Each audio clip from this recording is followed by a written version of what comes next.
Tim Dillon is going to hell.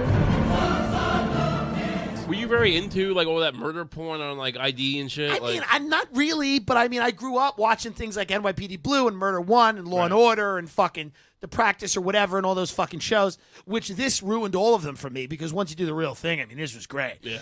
But I mean, once you start with the jury and they go through, I mean, how, and it's amazing, and you're sitting there every day and every single day.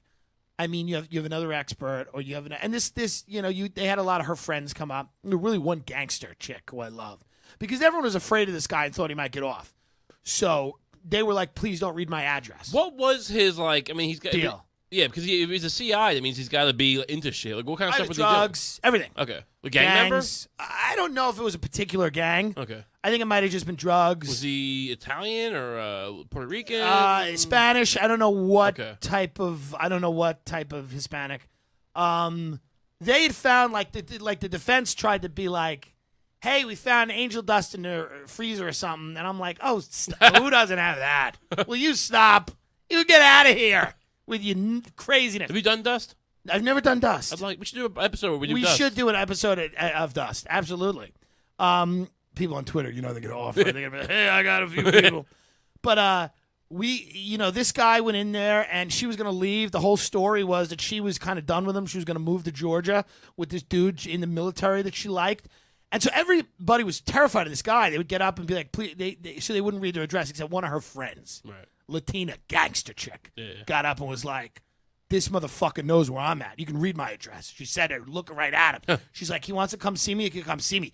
Just great. Woo. Just great. You could tell she wasn't kidding. Yeah. Like, it wasn't for show. Right. She was in his grip, and it was great. And I was just sitting there like, this is fucking... And I was literally, and this sounds crazy, I was eating potato chips. Don't you have potato chips? They did not.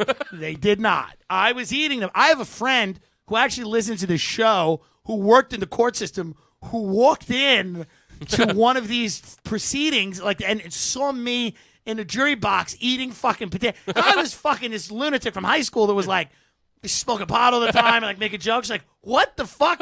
How, like, what a miscarriage of justice. How did he end up on a fucking jury? And I like fucking look at her, I like give her the nod, and I'm just fucking eating.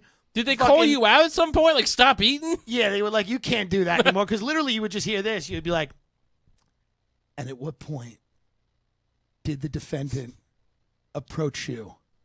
And then the guy would be like, the cab driver would be like talking about, well, he got in the car and he told me that we had to go to the Bronx. And I took him to the Bronx. And